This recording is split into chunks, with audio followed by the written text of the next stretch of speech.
കൃഷ്ണ ഗുരുവായൂരപ്പ ശരണം.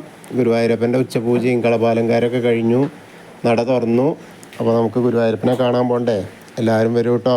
ഗുരുവായൂരപ്പൻ്റെ ചതുർബാഹുവായ വിഗ്രഹത്തിൽ ഭഗവാൻ ഇന്നിപ്പോൾ ഏത് രൂപത്തിലാണ് ഭക്തരെ കാണാനായിട്ട് നിൽക്കണമെന്ന് അറിയില്ല. നമുക്ക് പോയി നോക്കാം. ആദ്യം തന്നെ കിഴക്കേ നടയിൽ വന്നിട്ട് മഞ്ജുളാലിനൊന്ന് പ്രദക്ഷിണം വയ്ക്കുക. മഞ്ജുള വാരസ്യാരെയൊക്കെ ഒന്ന് സ്മരിച്ച് വരുമ്പോൾ ആ വെങ്കല ഗരുഡ ശില്പവും കുചേലൻ്റെ ശില്പമൊക്കെ കണ്ട് തൊഴുത് അത്തിമര ഗണപതി ക്ഷേത്രത്തിൽ വന്ന് ഗണേശനെയും കണ്ട് തൊഴാം. അതിനുശേഷം നേരെ നമ്മൾ ഗോപുരവാതിൽ കടന്ന് അകത്തേക്ക് വരിക. അകത്തേക്ക് വരുമ്പോൾ വലിയ ബലിക്കല്ലും കൊടിമരവും അതേപോലെ ഗജരാജൻ കേശവൻ്റെ 2 കൊമ്പുകളും നടുക്കള ലക്ഷ്മി ദേവീനെ കണ്ട് തൊഴുത് നേരെ വാതിൽപ്പടി കയറുക. വാതിൽപ്പടി കയറുമ്പോൾ ഇടതുവശത്ത് മേൽപ്പത്തൂരിൻ്റെ പീഠവും കെടാവിളക്കും കാണാം. അങ്ങനെ വലതുവശത്ത് ആദ്യത്തെ തൂണും നോക്കി തൊഴുത് ഭഗവാന്റെ ശ്രീലകത്തേക്ക് നോക്കുകയാണ്. ശ്രീലകത്തേക്ക് ഇങ്ങനെ നോക്കുമ്പോൾ ഉണ്ണിയുടെ കാൽപാദങ്ങൾ കാണാണ്ട്, കാൽത്തളകൾ അണിഞ്ഞിട്ടുണ്ട്. അങ്ങനെ മുകളിലേക്ക് പട്ടുകോണ അണിഞ്ഞിട്ടുണ്ട്. അരയിൽ അരമണി കിങ്ങിണി ചാർത്തിയിട്ടുണ്ട്. അതേപോലെ മാറത്ത് ഒരു പാലക്കാമാല, ഒരു വളയം പോലത്തെ മാല, ഒരു പതക്കം പോലത്തെ മാല. കൈവളകൾ കാണാണ്ട്, തോൾവളകൾ കാണാണ്ട്. കയ്യിൽ വലത്തെ കയ്യിൽ ഒരു കാതിലൊക്കെ വെക്കുന്ന പൂവില്ലേ, ചെവിപ്പൂവ്, അതേപോലെ പൂവുണ്ട്. ഇടത്തെ കയ്യിൽ പൊന്നോടക്കുഴലുണ്ട്. അങ്ങനെ മുകളിലേക്ക് നോക്കിയാൽ നല്ല പുഞ്ചിരിയാണ്. കാരണം നന്നായിട്ട് അലങ്കരിച്ചിട്ടുണ്ട്, ധാരാളം മാലകളൊക്കെ കൊടുത്തിട്ടുണ്ട്. അപ്പോൾ അതിൻ്റെ ഒരു പുഞ്ചിരി ഉണ്ട് മുഖത്ത്. പിന്നെ തിരുനെറ്റിയിൽ ഗോപീതിലകം വെച്ചിട്ടുണ്ട്, കാതിൽ ചെവിപ്പൂക്കൾ വെച്ചിട്ടുണ്ട്, പീലി തിരുമുടി കെട്ടിയിട്ടുണ്ട്. തിരുമുടിമാല 3 തിരുമുടിമാല ഉണ്ട്. തെച്ചി, തുളസി, അതേപോലെ വെളുത്ത പൂവ് തുളസി, തെച്ചിയും തുളസിയും വെളുത്ത പൂവും കൂടി ഉള്ളതും. പിന്നെ നോക്കുമ്പോൾ 2 ഉണ്ടമാലയാണ്. ഉണ്ടമാല എങ്ങനെ വെച്ചാൽ കുറച്ച് തെച്ചി, പിന്നെ കുറച്ച് കൂടുതൽ തുളസി, പിന്നെ കുറച്ച് വെളുത്ത പൂവ്, പിന്നെ ഒന്നിന് താമര, കുറച്ച് തെച്ചി, അങ്ങനെ.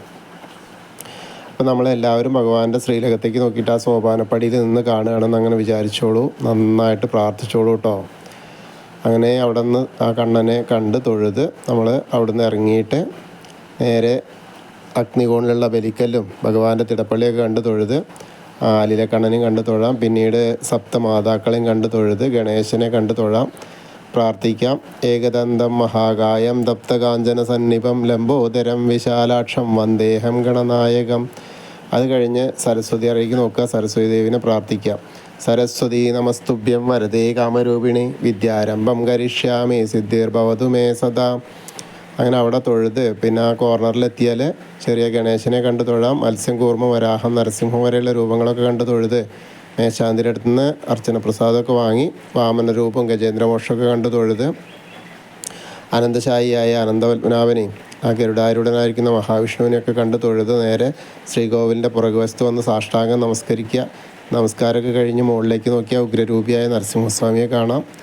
അതേപോലെ തന്നെ ആ ഭീഷ്മരുടെ ശരശയ്യൊക്കെ കാണാം. പിന്നീട് നമ്മൾ വരുമ്പോൾ ബാക്കിയുള്ള ദശാവതാര വിഗ്രഹങ്ങൾ ഭാർഗവരാമനും ശ്രീരാമചന്ദ്രൻ, ബലരാമൻ, ശ്രീകൃഷ്ണൻ ഒക്കെ കണ്ട് തൊഴുത് മുരുകനെയും കണ്ട് തൊഴാം.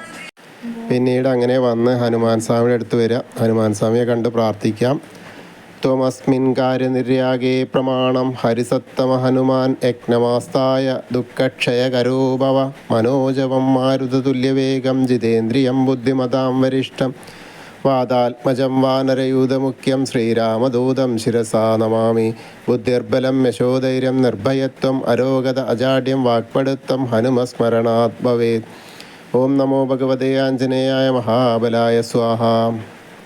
അത് കഴിഞ്ഞ് രാധാകൃഷ്ണ വിഗ്രഹവും കാളിയമർദ്ദന രൂപവും വെണ്ണക്കണ്ണനൊക്കെ കണ്ട് തൊഴുത് ഓവിൻ്റെ അവിടെ വന്ന് പ്രാർത്ഥിക്കാം. തൊട്ടടുത്തുള്ള താമരക്കണ്ണനെ കണ്ട് തൊഴാം. പിന്നീട് കിഴക്ക് വശത്തേക്ക് മുകളിലേക്ക് നോക്കിയാൽ കൊടിമരവും, താഴേക്ക് നോക്കിയാൽ മണിക്കിണറും ഭഗവാന്റെ നൃത്ത അറയും കെടാവിളക്കൊക്കെ കണ്ട് തൊഴുത് അടുത്ത അറയിലേക്ക് വരുമ്പോൾ കുറൂരമ്മയും നാരദരെയും മേൽപ്പത്തൂരിനെയും വസുദേവരെയൊക്കെ അങ്ങനെ കണ്ട് തൊഴുത് അങ്ങനെ വടക്കേ നടയിൽ കൂടെ പുറത്ത് വന്ന് പ്രസാദ കൗണ്ടറിൻ്റെ അവിടെ നിന്ന് ചന്ദനവും തീർത്തും വാങ്ങാം.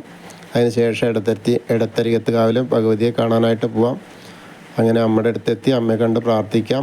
സർവമംഗളമാംഗല്യേ ശിവേ സർവാർത്ഥ സാധികേ ശരണ്യേ ത്രയംബകേ ഗൗരി നാരായണി നമോസ്തുതേ.